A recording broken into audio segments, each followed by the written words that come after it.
하나님 나라 백성인 하백 여러분, 하백의 성경 아카데미 오신 것을 환영합니다.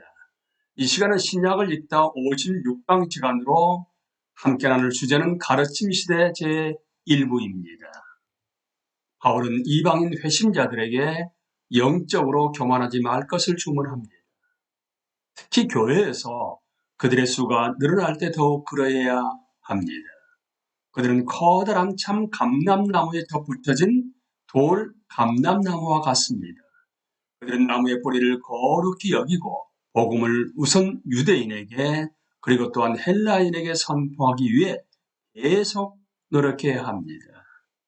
예수님은 이스라엘의 메시아이기 때문에 세상의 구주가 되십니다. 교회가 역사를 통한 하나님의 구속 계획을 이해하고 전하기 위해서는 구약과 신약 모두 필요합니다. 바울은 하나님의 구원 목적에 있는 신비에 대해서 이방인의 충만한 수가 들어오기까지 이스라엘의 덜어는 우둔하게 된 것이라 그리하여 온 이스라엘의 구원을 받으리라고 선포합니다. 이는 하나님의 주권적인 계획과 모든 사람에게 자비를 베푸시려는 측량할 수 없는 지혜에 부합하는 것입니다.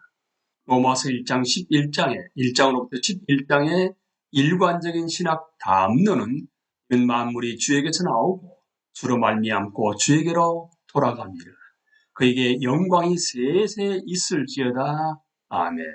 이라는 찬양과 예배로 적절하게 귀결됩니다.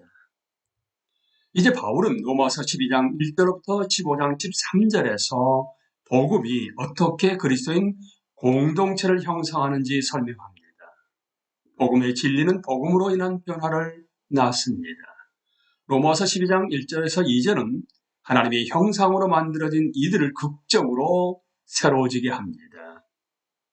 그러므로 형제들아, 내가 하나님의 모든 자비하심으로 너희를 원하노니 너희 몸을 하나님이 기뻐하시는 거룩한 산제물로 드리라.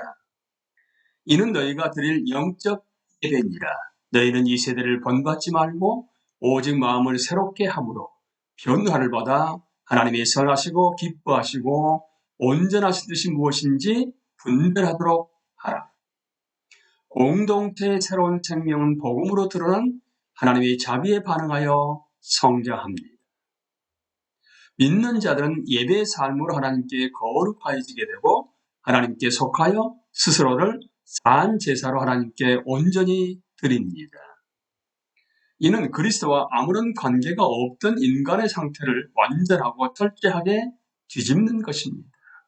로마서 1장에서 3장에서 인간이 지닌 하나님의 형상은 비천해지고 훼손되고 치욕을 당했습니다. 하나님의 영광의 빛은 죄로 사라졌었습니다. 하지만 이제 하나님의 형상은 십자가를 통해 회복되었습니다. 영적 예배, 문자적으로는 논리적 예배로 번역된 구절은 인간의 적절한 또는 어울림이라는 뜻입니다. 우리 인간이 할 수 있는 최상의 표현은 하나님께 찬양을 드리는 것입니다. 이러한 급진적인 새로운 시작을 고려할 때 새로운 언약 공동체는 완전한 변화를 향해 나아가는 것입니다. 믿는 자들은 더 이상 자신의 믿음과 행동뿐 아니라 자신의 삶과 논리를 이 세상에서 끌어내지 않습니다. 그들은 하나님의 뜻을 알고 동의하는 새롭게 된 마음으로 변화됩니다.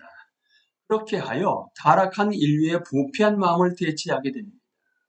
바울은 계속해서 영적 은사의 다양함에 대하여 쓰고 이것이 그리스도의 몸을 굳건하게 한다고 말합니다.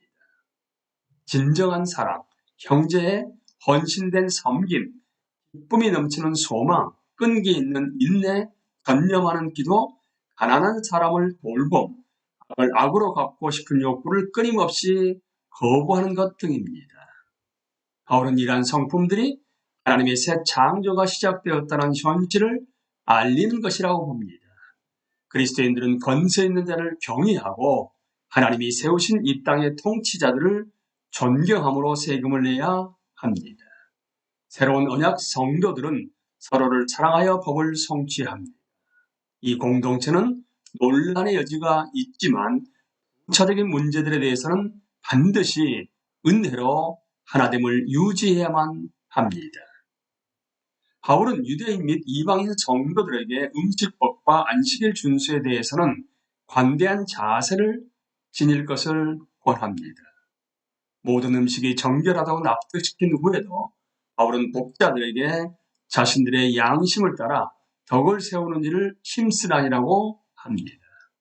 우리는 스스로를 기쁘게 하는 것이 아니라 우리 각 사람이 이웃을 기쁘시게 하되 선을 이루고 덕을 세우도록 해야 하는 의무가 있습니다. 그리스도는 하나님이 이스라엘에게 주신 약속을 확증하고 하나님의 영광을 위해 민족들을 하나로 모으기 위해 오셨습니다. 로마서 1장 14절부터 16장 27절에서 바울은 자신의 선교 목적을 표명하면서 편지를 마칩니다. 즉 아직 복음을 듣지 못한 자들을 향해 복음을 더 멀리 전해야 한다는 것입니다. 바울은 하나님의 복음의 제사장 직분을 하게 하사 이방인을 제물로 드리는 것이 성령 안에서 거룩하게 되어 받으실 만하게 하려는 수고를 했습니다. 바울이 그리스도를 섬기며 보낸 첫 25년 동안 그는 그리스도의 복음을 전하는 사역 가운데 예루살렘에서 일루리곤까지 나아갔습니다. 그는 이제 주의 소식을 받지 못하는 자들이 볼 것이요 듣지 못하는 자들이 깨달으리라. 이사야서 52장 15절의 약속을 성취하기 위해 그리스도가 아직 알려지지 않은 곳의 복음을 전하려는 열망을 품습니다. 바울은 예루살렘에 가서 이방인들에게서 거둔 선교의 열매를 제시하고 성도들에게 그들이 모은 연고를 드린 후에 사바나로 향하는 길을 떠나 로마의 그리스도인들을 만날 계획을 합니다. 바울은 그들이 자신의 복음 사역을 이해하고 인정하여 그들이 기도와 온전한 후원을 제공해 주기를 바라는 마음에 글을 씁니다. 인사를 나누기 원하는 27명의 로마의 선교 동역자들을 일일이 호명하며 나열할 때 그의 마음은 기쁨으로 넘쳐 흐릅니다. 이 이름들을 너무 빠르게 지나쳐서는 안 됩니다. 이 이름들은 하나님의 새로운 인류가 교회에 드러났음을 반영하는 것입니다. 이들은 유대인들과 이방인이며 남자와 여자이며 자유인과 종입니다. 모든 사람이 함께 그리스도의 복음을 위해 애쓰고 있습니다. 바울은 독자들에게 내가 전하는 복음 곧 예수 그리스도에 관한 선포로 여러분을 능히 튼튼히 세워주시는 분이신 오직 한 분이신 지혜로운 하나님께 예수 그리스도로 말미암아 영광이 영원 무궁하도록 있기를 빕니다. 아멘이라고 쓰고 확신에 차서 찬송을 드리며 독자들을 축복합니다. 연대표 지도에서 로마서의 요약문은 그리스도 안에서 하나님의 의로우심이며 그에 따른 핵심 구절은 내가 복음을 부끄러워하지 아니하노니 복음에는 하나님의 의가 나타나서입니다. 바울이 로마의 그리스도인에게 보낸 편지는 우리의 관심을 복음에 드러난 하나님의 의로우심에 집중하게 만듭니다. 복음이란 하나님이 자기 아들 예수 그리스도에 대해 주시는 좋은 소식입니다. 그리스도는 십자가에서 죽으심으로 믿는 모든 자를 대속하십니다. 믿는 자들은 믿음으로 의롭다 선포함을 받고 성령의 임재로 성화됩니다. 성령은 우리가 하나님의 가족으로 입양되었음을 확증하시며 우리가 교회에서 순종할 수 있도록 능력을 주십니다. 교회는 하나님이 새롭게 하신 인류를 보여줍니다. 하나님이 새롭게 하신 인류는 희생적으로 섬기고 하나님의 사명에 동참합니다. 세계에서 펼쳐지는 하나님의 선교는 로마의 그리스도인뿐 아니라 오늘날 우리의 후원과 참여도 촉구합니다. 시대 일부를 마치면서 우리가 지금까지 살펴본 편지들을 쭉 읽어볼 것을 원합니다. 한 번에 앉아서 편지 전체를 읽는 것은 참 좋은 습관입니다.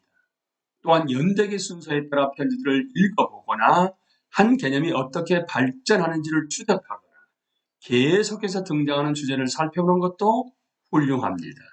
우리는 야고보의 편지가 그리스도를 믿는 믿음을 행동으로 옮기도록 교회에 촉구하는 것을 보았습니다.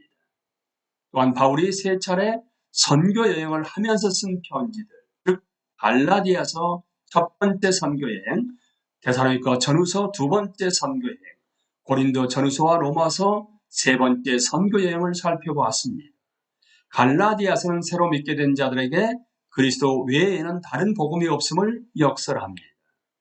데살로니가 전후서는 새로운 그리스도인들에게 거룩함을 추구하고 그리스도의 재림을 위해 살라고 말합니다.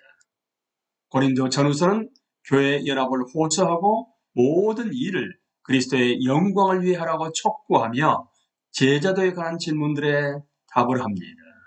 로마서는 하나님이 자기 아들에 대해 들려주신 좋은 소식이 땅끝까지 달하기를 바라는 소망에서 그리스도 안에서 모든 믿는 자들에게 나타난 하나님의 의로우심이라는 복음을 전합니다.